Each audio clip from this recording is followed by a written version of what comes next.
Hello friends, welcome to RG cookery. நமக்கு இந்த வீடியோவில் என்ன பார்க்க போகிறோம்னா கேரளா ஸ்டைல் டிஷ்ஷஸ்ஸு. அதாவது என்னென்னா அவியலுக்கு என்னென்ன காய்கறியெல்லாம் பார்க்கலாம். பூசணிக்காய், உருளைக்கிழங்கு, கேரட்டு, வாழைக்காய், பீன்ஸு, முருங்கைக்காய், புடலங்காய்.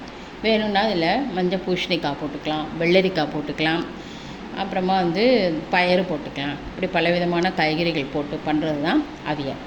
அதாவது நான் டைரெக்டாக இந்த குக்கர்லேயே எப்படி பண்ணுறதுனா நமக்கு பார்க்க போகிறோம். நம்ம எல்லாம் எடுத்துருக்கிற காய்கறிகள் எல்லா காய்கறிகளுமா இந்த குக்கர் கடையிலேயே டைரெக்டாகவே போட்டுருவோம்.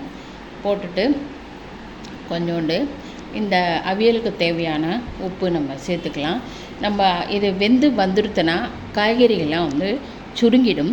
அதனால் உப்பு நம்ம பார்த்து தான் நம்ம போட்டுக்கணும், கொஞ்சமாக தான் போட்டுக்கணும்.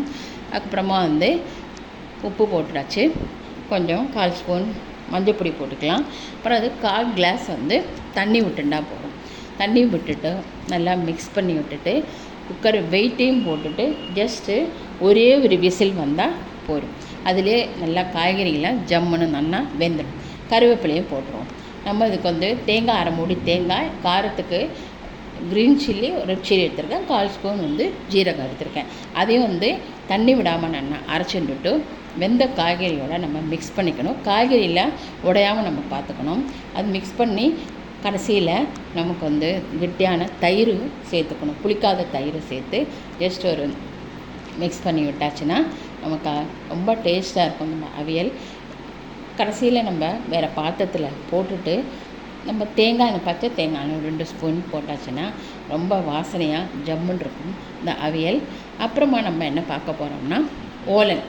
நம்ம இன்றைக்கி ஓலனுக்கு என்ன காய்கறி எடுத்துருக்கேன்னா மஞ்சள் பூசணிக்காய் எடுத்துருக்கேன். இதுக்கு வெள்ளை பூசணிக்காய் எடுத்துக்கலாம், வெள்ளரிக்காய் எடுத்துக்கலாம். மஞ்சள் பூசணிக்காய் அப்புறமா வெள்ளை பூசணிக்காய் ரெண்டும் சேர்த்தும் பண்ணலாம். இந்த காய்கறி இந்த மஞ்சள் பூசணிக்காய் இப்படி இந்த மாதிரி தான் ஸ்லைஸாக கட் பண்ணி எடுத்துக்கணும். ஓலனுக்கு இப்படி தான் கட் பண்ணி எடுத்துப்பா.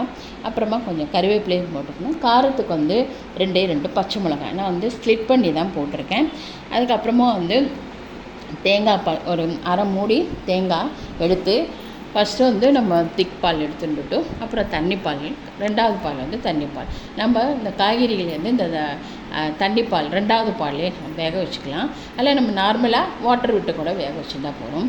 அப்புறமா நம்ம இந்த உப்பு, இதுக்கும் உப்பு பார்த்து தான் போட்டுக்கணும். நம்ம அதுக்கு முன்னாடி இந்த காராமணி, வெள்ளை காராமணி இல்லைன்னா ப்ரௌன் காராமணி எடுத்துக்கலாம். ராத்திரியே நமக்கு ஊற போட்டுட்டு குக்கரில் 2 விசில் வச்சோம்னா ஜம்முன்னு நம்ம வெந்துடும். அப்புறம் வெந்த காராமணியை நமக்கு இதில் போட்டுக்கலாம். போட்ட அப்புறமா பரங்கைக்காய் ரொம்ப சீக்கிரமாகவே வெந்துடும். வெந்தா விட்டு கடைசியில் நமக்கு திக் பால் எடுத்து வச்சுருக்கோம். அதை நம்ம விட்டுட்டு பால் விட்ட அப்புறமா 2வது பால் திக் பால் விட்ட அப்புறமா கொதிக்கப்படாது. ஸ்டவ் ஆஃப் பண்ணிவிட்டு நம்ம அதே மாதிரி இதுக்கும் பச்சை தேங்காய் எண்ணெய் நமக்கு விட்டாச்சுன்னா நமக்கு ஓலனும் தயாராகிடும். இது கேரளாவில் ஓண சத்யா அப்படின்னு சொல்லுவாள், விருந்து சாப்பாடு. அதில் இந்த மாதிரி ஐட்டங்கள்லாம் அவியல், ஓலன், இன்னும் 2-3 நிறைய ஐட்டம்ஸ் நமக்கு வரப்போகிற வீடியோவில் நமக்கு பார்க்க போகிறோம். இந்த வீடியோ உங்களுக்கு பிடிச்சிருக்கும் நினைக்கிறேன். தேங்க்யூ.